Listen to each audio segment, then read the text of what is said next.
Bonjour, tu écoutes NUM Rendez-vous, l'émission de la révolution numérique et de la transformation digitale qui résume toute l'actualité des géants du web et de la tech, disponible sur ma chaîne YouTube superfan.fr, également en replay sur toutes les plateformes de podcast, notamment Apple Podcast, Google Podcast et Spotify. Avant de te résumer toute l'actualité du numérique en parlant des GAFAM, des BATX et des news en Europe et en France, je voulais d'abord te faire deux petits cadeaux dans cette émission. Le premier cadeau, c'est le titre de ce podcast.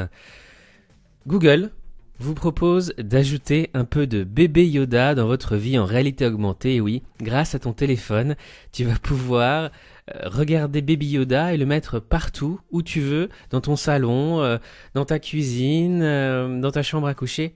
La réalité augmentée ne sert pas seulement à se rendre compte de l'encombrement d'un canapé, elle peut aussi vous aider à appliquer des effets amusants sur un visage ou à déposer un Baby Yoda gazouillant dans votre salon. C'est un excellent article de 01net que je vais te mettre, évidemment comme tous les articles de ce podcast, dans la description de cette vidéo sur YouTube et surtout dans le commentaire épinglé sous cette vidéo.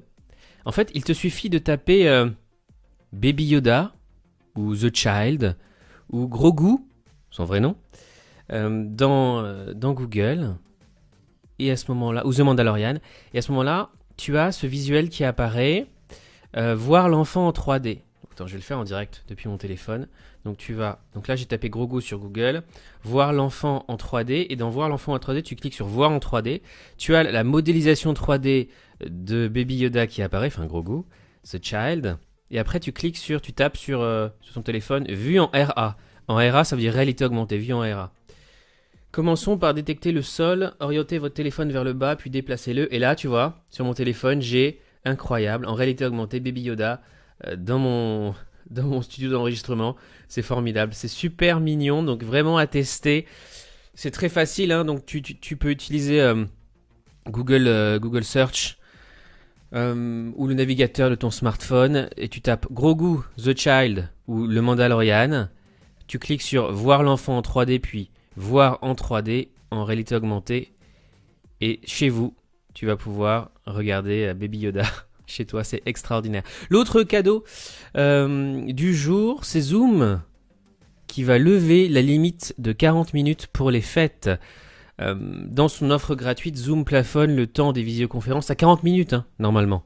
Mais pour Noël et le Nouvel An, cette limite est supprimée. C'est une aubaine pour échanger en famille malgré les contraintes du confinement, nous dit le journal du net. Alors voici les périodes de déplafonnement sur Zoom, du jeudi 17 décembre à 15h au samedi 19 décembre à 11h, et surtout du mercredi 23 décembre à 15h, au samedi 26 décembre 2020 à 11h, et du mercredi 30 décembre à 15h, au samedi 2 janvier à 11h, donc pour Noël et pour le Nouvel An. Zoom supprime la limite des 40 heures pour les comptes gratuits. Voilà les deux cadeaux du jour dans NUM Rendez-vous. On va passer, comme d'habitude, au reste de l'actualité. On va parler des GAFAM. Il y a un sujet très important.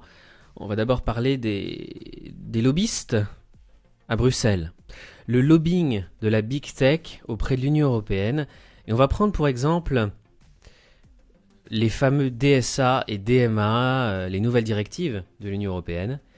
C'est un article formidable de Siècle Digital, écrit par Clémence Maquet, dont je vais te donner quelques extraits.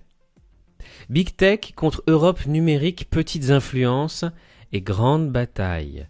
Alors que l'Europe a présenté le 15 décembre 2 propositions de loi qui pourraient régir l'espace numérique, Bruxelles a dû faire face à un lobbying inégalé, mais vraiment sans précédent, de la part des Big Tech, et cet article de Clémence Maquet de Siècle Digital nous détaille ce lobbying.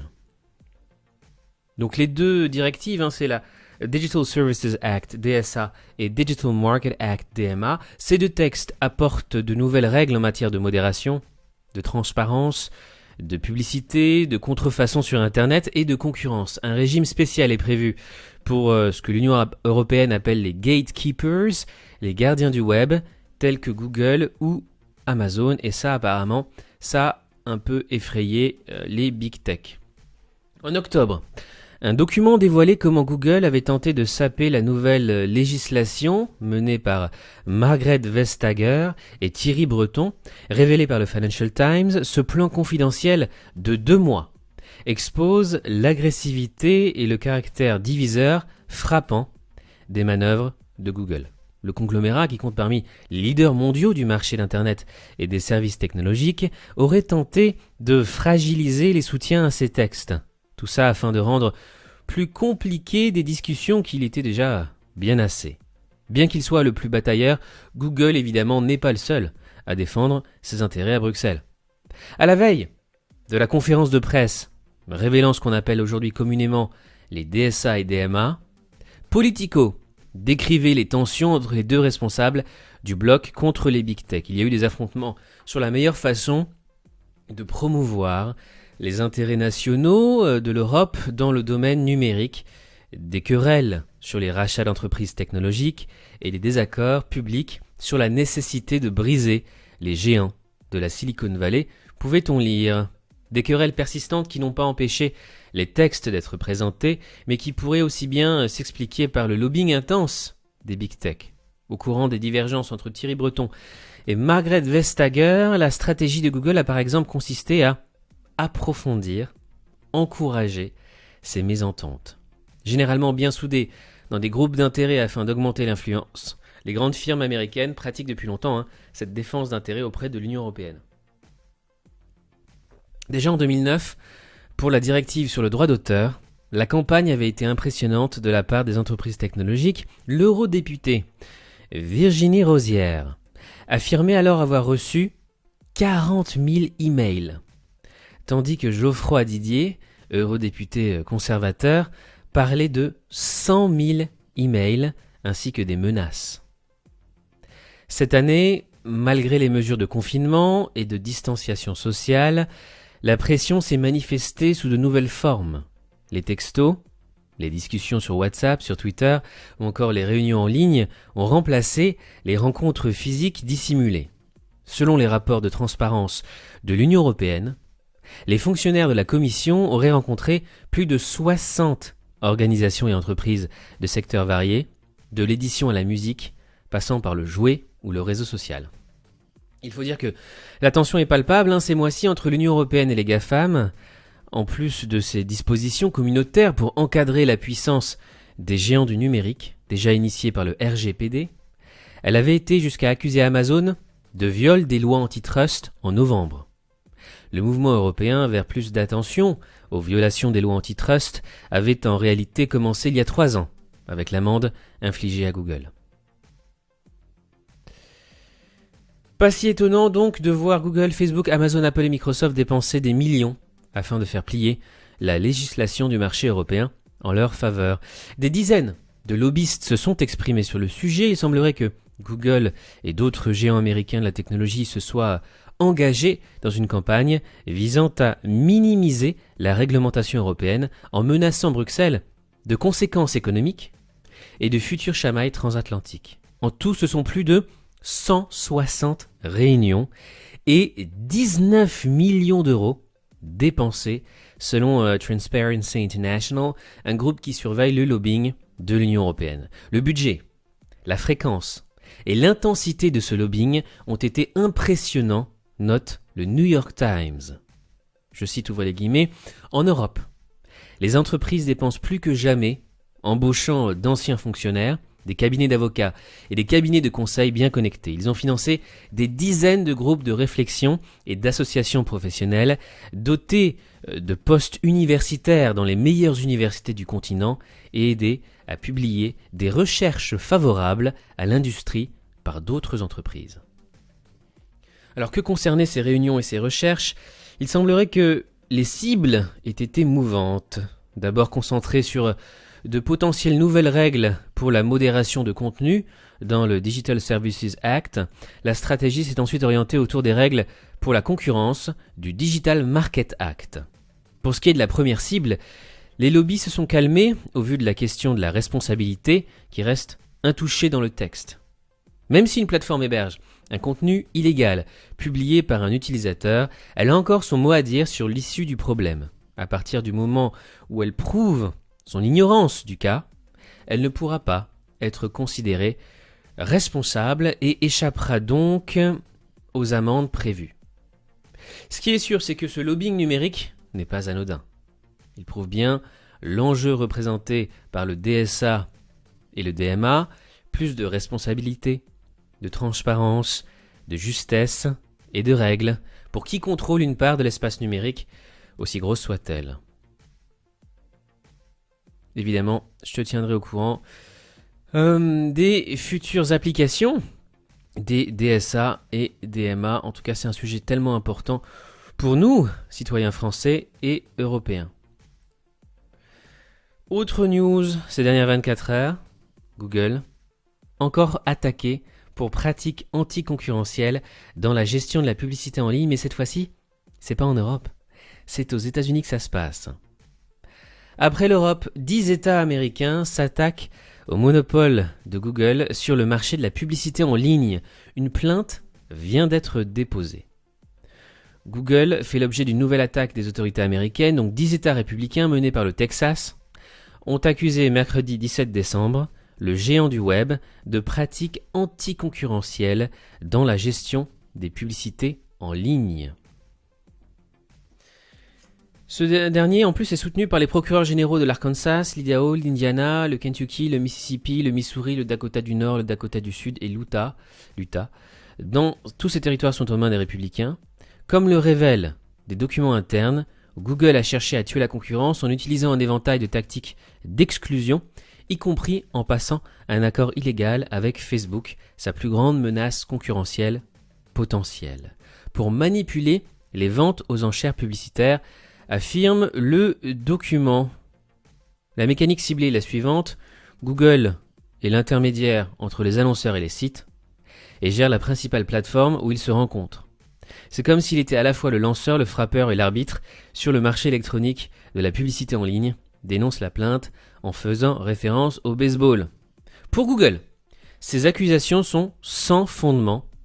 Dans un message transmis à l'AFP, Google a fait valoir que les prix de la publicité en ligne ont reculé au cours des 10 dernières années et que les commissions prises par Google lors du placement de publicité sont moins élevées que la moyenne. Google visé également par une troisième plainte pour pratiques anticoncurrentielles en seulement 2 mois. Donc là, la deuxième plainte c'était mercredi et celle-ci c'était jeudi.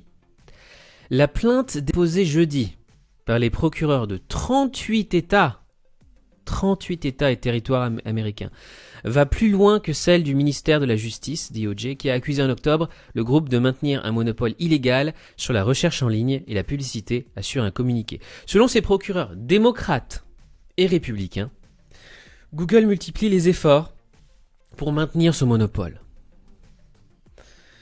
Pour Google, cette nouvelle plainte n'est pas fondée. Le moteur de recherche est conçu pour fournir les résultats les plus pertinents, y compris en proposant des liens directs avec les commerçants ou les compagnies aériennes par exemple, assure le groupe sur son blog. Si les internautes ne sont pas satisfaits, ils ont de nombreuses alternatives, notamment Amazon, Expedia, TripAdvisor et bien d'autres à portée de clic. Pour les procureurs généraux, non seulement Google a conclu des contrats exclusifs pour empêcher de potentiels concurrents de développer leur propre moteur de recherche, mais il emploie les mêmes tactiques sur les nouveaux outils utilisés par les consommateurs, les enceintes intelligentes, les télévisions ou les voitures par exemple. Le groupe utilise par ailleurs son moteur de recherche publicitaire, Search Ads 360, pour asseoir sa domination sur le secteur en empêchant d'autres moteurs concurrents de communiquer avec le sien. C'est un assaut simultané historique, comme le souligne frenchweb.fr, puisque mercredi, comme je vous l'ai déjà dit, 10 États emmenés par le Texas ont aussi accusé le groupe dirigé par Sundar Pichai de pratiques anticoncurrentielles dans la gestion des publicités, y compris en nouant un accord avec Facebook. Pour le procureur général du Nebraska, l'assaut simultané des autorités contre Google est vraiment historique et représente la plus importante coalition dans une affaire antitrust depuis celle lancée dans les années 1990 contre Microsoft. Pour gagner devant les tribunaux, les autorités devront toutefois montrer que le groupe californien a nui aux consommateurs, alors que ces outils, courriels, cartes, services de réservation, sont en général gratuits. Affaire à suivre, évidemment, je te tiendrai au courant de la suite de toutes ces plaintes aux États-Unis dans cette émission Num Rendez-vous. On revient en Europe, puisque l'Europe a validé le rachat de Fitbit par Google, en soumettant Google à des engagements sur 10 ans, selon Julien Lausson de Numérama. La Commission européenne approuve le rachat de Fitbit par Google, mais impose ses conditions, notamment dans la publicité. Au moins 10 ans. C'est la durée minimale au cours de laquelle Google aura l'obligation de respecter un certain nombre d'engagements pour obtenir l'autorisation de racheter Fitbit, une entreprise américaine spécialisée dans la fabrication d'objets connectés. Bruxelles affichait avant une certaine circonspection à l'égard des engagements de l'entreprise américaine sur les données personnelles. Et parmi les mesures importantes de l'Union européenne qui ont été imposées à Google, 3 engagements sont au programme concernant spécifiquement la publicité. Premièrement, l'interdiction d'utiliser au niveau européen les données de santé et de bien-être à des fins de publicité lorsque ces informations proviennent des produits Fitbit, y compris les données entrées manuellement ou obtenues par des capteurs, dont le GPS. Deuxièmement, la séparation technique des données relatives à la clientèle Fitbit, de manière à les isoler de toute autre donnée de Google utilisée à des fins publicitaires. Bruxelles évoquant ici le principe d'un silo de données.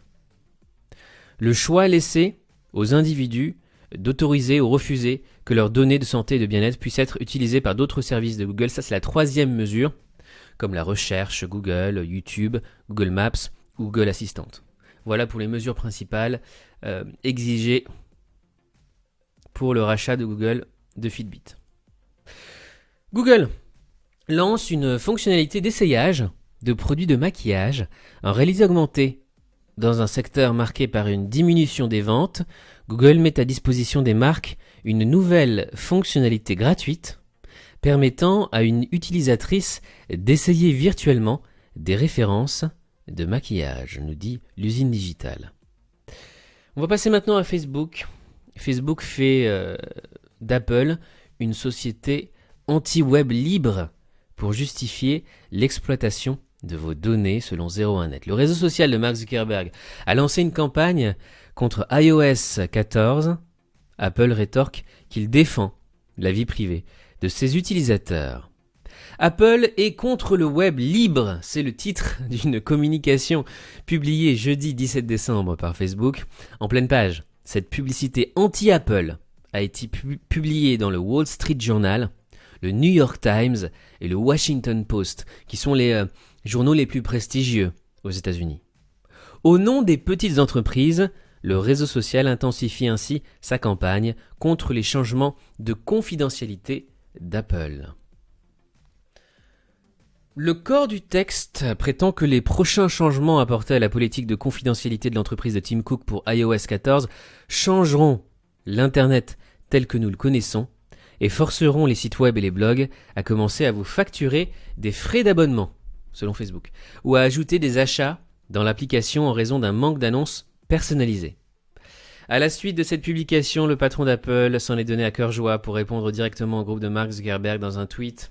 Voici le tweet traduit de Tim Cook. Je cite, ouvrez les guillemets, « Nous croyons que les utilisateurs devraient avoir le choix entre les données recueillies à leur sujet et la façon dont elles sont utilisées. Facebook peut continuer à suivre, à traquer les utilisateurs à travers les applications et les sites web comme avant. L'App Tracking Transparency dans iOS 14 exigera simplement qu'il demande votre autorisation d'abord. » Qu'est-ce qui va changer alors ? En fait, Apple prévoit d'apporter des changements à iOS 14 au début de l'année prochaine, ce qui obligera les développeurs, comme Facebook, à demander l'autorisation de recueillir des données personnelles et de suivre les utilisateurs sur des applications mobiles et des sites web sur un iPhone ou un iPad. Qu'en penses-tu ? Dis-moi ça en commentaire. Es-tu plutôt team Cook ou plutôt team Mark Zuckerberg, team Apple ou team Facebook ? Du côté de Facebook aussi, Facebook désactive des fonctionnalités pour se conformer aux nouvelles règles européennes. Tu as dû voir ça sur Facebook, sur Messenger ou Instagram. Afin de se conformer à de nouvelles règles européennes pour les services de messagerie, Facebook a désactivé des fonctionnalités de Messenger et d'Instagram. L'entreprise assure néanmoins que ces fonctionnalités vont revenir une fois que celles-ci seront conformes. Microsoft. Project Cortex, le plus ambitieux projet de Microsoft 365 après Teams, déjà en partie déployé. Il met le machine learning à la portée des utilisateurs d'Office. Objectif, équiper la suite d'une couche de knowledge management. Annoncé par Microsoft lors de son événement Ignite fin 2019, Project Cortex aura pris 1 an à sortir de terre. Il faut dire que l'initiative est ambitieuse. Cortex est présenté par Microsoft comme le nouveau service majeur d'Office 365 depuis le lancement de la messagerie d'équipe Teams en 2017. Alors l'ambition, recourir à l'intelligence artificielle et au Microsoft Graph pour automatiser le classement et le tagage des contenus Office, quel que soit le format, y compris pour ceux issus d'autres applications SaaS telles Salesforce. Autre news tech du jour, on part aux États-Unis.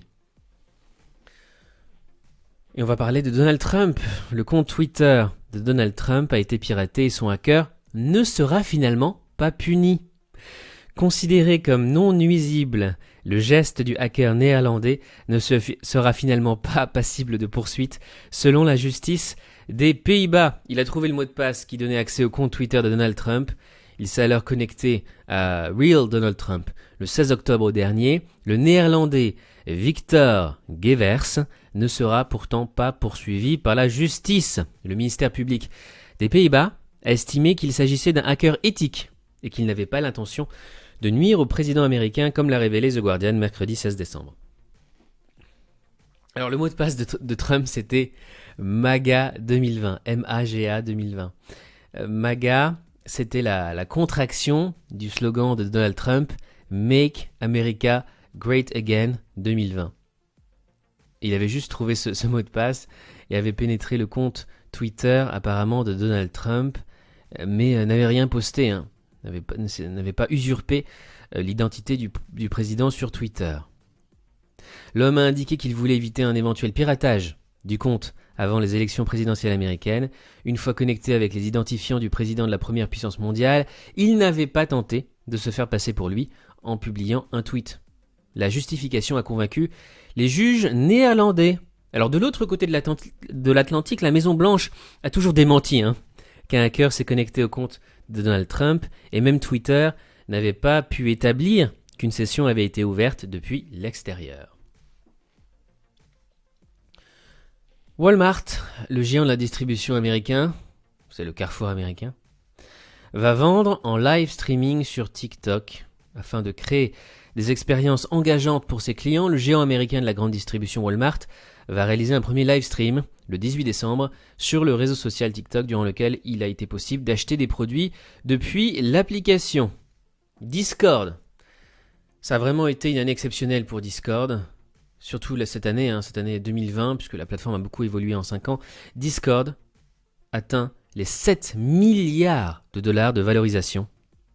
Au mois de juillet de cette année, Discord pesait 3,5 milliards de dollars. Aujourd'hui, l'entreprise en pèse 7 milliards. L'app de messagerie Discord lève 100 millions de dollars auprès de Greenhawks Capital et Index Ventures. Discord lève 100 millions de dollars pour améliorer sa solution de messagerie instantanée. La startup californienne Discord annonce un nouveau tour de table de 100 millions de dollars, ce qui porte à 200 millions de dollars les fonds levés en moins de 6 mois. En revanche, elle reste vague sur l'utilisation de ces nouveaux deniers, de cette nouvelle levée de fonds qui porte sa valorisation à 7 milliards de dollars. Discord également déploie le partage d'écran sur mobile. Pour l'heure, cette fonctionnalité n'est pas encore ouverte aux tablettes. La nouveauté devrait ravir les utilisateurs de Discord sur mobile. L'application permet en effet de partager son écran avec ses interlocuteurs. Cette fonctionnalité était accessible depuis un moment déjà sur PC, et c'est donc désormais le cas pour les utilisateurs de smartphones sous Android et iOS. Coinbase va amener le Bitcoin à Wall Street en entrant en bourse. Elle serait la première société spécialisée dans les crypto-monnaies à entrer en bourse. C'est évidemment un événement dans l'histoire du web, nous dit Presse Citron.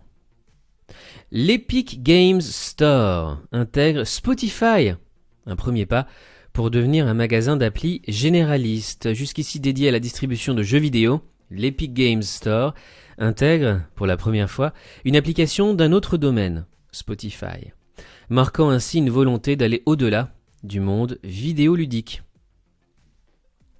Voici combien le smartphone à écran extensible, ça veut dire écran déroulant, tu peux l'enrouler, de LG pourrait coûter. De nouvelles rumeurs circulent au sujet du smartphone à écran extensible que LG pourrait lancer. Son prix serait de 2359 $. L'entreprise pourrait passer directement au smartphone à écran enroulable ou extensible. En effet, lors de la présentation de son LG Wing, le constructeur aurait publié une vidéo suggérant qu'il va lancer un smartphone à écran enroulable. Alors ce ne sont pas les seuls à avoir teasé un écran enroulable, puisqu'en début d'année, c'est TCL qui avait montré un concept de téléphone avec un écran enroulable. Et pareil du côté d'Oppo également. Oppo avait présenté un concept avec un écran enroulable lors de l'événement InnoD 2020. C'est différent des écrans pliables. Twitter, plusieurs news sur Twitter dont j'aimerais vous parler. Twitter rachète Squad pour permettre de partager son écran, tiens, comme Discord. Twitter a officiellement acquis l'application de chat vidéo multi-participants Squad qui pourrait ouvrir la voie à de nouvelles fonctionnalités de streaming vidéo dans l'application. Après que Twitter ait annoncé la fin de Periscope en mars 2021, son application de streaming vidéo, principalement pour des raisons financières, l'application a officiellement annoncé avoir racheté Squad. Alors Squad, c'est quoi ? C'est une application de visioconférence mobile friendly qui permet de partager son écran entre amis. Twitter lance également Spaces, un système de chat audio en groupe. Découvrez Spaces, le nouveau moyen de communiquer à plusieurs sur Twitter. Décidément, Twitter ne cesse d'apporter des nouveautés à sa plateforme, nous dit le blog du modérateur. Après le lancement de Fleets, la possibilité d'envoyer des DM vocaux et de poster des tweets vocaux, le petit oiseau bleu propose Spaces, un système de chat vocal en groupe, une sorte de nouvelle expérience sociale que souhaite proposer l'entreprise. Voici comment Twitter peut mettre en avant les publications drôles sur votre fil d'actualité. Oui, c'est nouveau, Twitter veut donner plus de visibilité aux publications drôles sur sa plateforme. Vous pouvez désormais suivre sur Twitter ce qu'on appelle des funny tweets ou des tweets drôles. Twitter veut faire retirer les messages trompeurs sur les vaccins. Le réseau social empêchera les utilisateurs de publier tant qu'ils n'auront pas supprimé le contenu incriminé. Twitter en dit plus sur son nouveau processus de certification des comptes.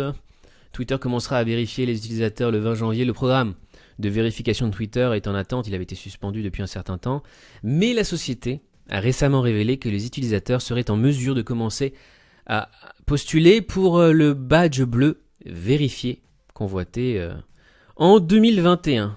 Alors quelles conditions pour faire certifier votre compte Twitter en 2021 ? Il y en a beaucoup. Twitter met en place 5 catégories de comptes distinctes. Les comptes gouvernementaux, tout d'abord. Les comptes d'entreprise, de marque et d'organisation. Les comptes de divertissement, donc pour les studios de cinéma, les chaînes de télévision, les entités musicales, les festivals, événements, films, artistes, interprètes, réalisateurs, créateurs de contenu numérique également. Alors pour les créateurs de contenu numérique ou influenceurs, ils peuvent ou elles peuvent postuler pour cette certification si ils ou elles ont constamment publié du contenu original et engageant, quelle que soit la plateforme, pendant au moins 6 mois. Il y a aussi les comptes associés au sport ou à l'e-sport, les comptes d'activistes, d'organisateurs ou d'individus influents. Voilà pour les différentes catégories de comptes qui seront certifiés, vérifiés sur Twitter à partir de 2021. On part en Chine maintenant pour parler des BATX et surtout aujourd'hui de Huawei. Comme Huawei, G et ses drones finissent sur la liste des entreprises bannies des États-Unis. Donc vous le savez, Huawei est sur la liste des interdictions aux États-Unis. C'est aussi un coup dur pour DJI qui pourrait devoir refaire ses chaînes d'approvisionnement, voire la conception de ses drones, si elle utilise des composants ou des brevets américains. Et puis surtout, la news la plus importante du côté des marques chinoises, c'est celle-ci. La première usine non chinoise de Huawei ouvrira en France dès février. Première usine internationale, donc non chinoise, de Huawei, va ouvrir ses portes en France dès février 2021. La production d'équipements Huawei 4G et 5G pour l'Europe sera tricolore, sera made in France. Et justement, on va passer maintenant aux news France. France Connect, le dispositif au cœur du parcours numérique des administrés France Connect, passe le cap des 20 millions d'utilisateurs et se déploie sur le site de Pôle emploi à partir de janvier 2021. Sigfox, l'une des pépites de la French Tech, navigue en eau trouble. Dans une enquête du pure player Mediacité, plusieurs actuels et ex-salariés de Sigfox s'insurgent contre le management dans l'entreprise, jugé de plus en plus toxique. Le président fondateur, Ludovic Lemoine, est régulièrement mis en cause. Dans le même temps, un plan de sauvegarde de l'emploi vient d'être lancé par l'entreprise, nous dit Madines. Lydia, autre start-up française, en chemin pour devenir une super app de la finance grâce à sa levée de 72 millions d'euros. Cette extension gargantuesque conclut la levée de fonds de Lydia, portant ainsi sa série B à 112 millions d'euros. En ligne, le CES de Las Vegas perd de son attrait pour les Français. La participation française sera nettement moins importante en janvier 2021 au CES de Las Vegas, le grand salon de la tech et l'innovation qui aura lieu cette année sous une forme exclusivement virtuelle. Coronavirus oblige. Business France, l'agence publique d'aide à l'exportation qui fédère traditionnellement une grande partie de la délégation de start-up françaises, table sur 113 jeunes pousses présentes contre plus de 150 lors de la dernière édition, selon Éric Morand, le directeur de son département technologie du numérique et services innovants. 2 mois après son lancement, Salto se montre plus ambitieux que jamais, la plateforme de streaming Made in France.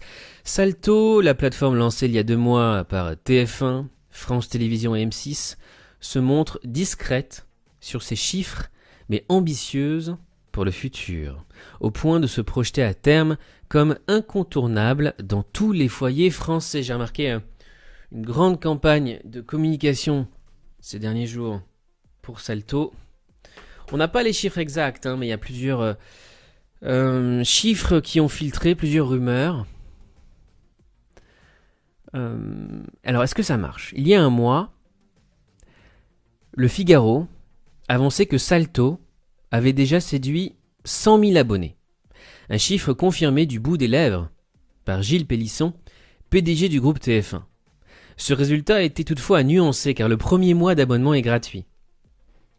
Aujourd'hui, Thomas Foyen se montre plus réservé, pas de commentaires sur le nombre d'abonnés, pas de confirmation non plus d'un quelconque objectif attendu pour la fin 2020, bien qu'un chiffre de 40 000 avait été cité dans la presse il y a quelques semaines selon lesnumériques.com. Et enfin, on termine par un point culture geek. Test de Cyberpunk 2077, le potentiel gâché d'un jeu si prometteur, nous dit Presse Citron. Je vais juste lire le résumé du test de Chris Clippel de Presse Citron sur le jeu tant attendu de CD Projekt Red qui n'a pas tenu ses promesses. selon la plupart des gens, beaucoup déjà de critiques sur YouTube et ailleurs, qui clashent, on peut le dire. Ce jeu vidéo, c'est la grosse déception de ce mois-ci. Alors voici le résumé du test de Presse Citron du jeu tant attendu Cyberpunk 2077. 6,5 sur 10 seulement, note globale, 6,5 sur 10, c'est médiocre.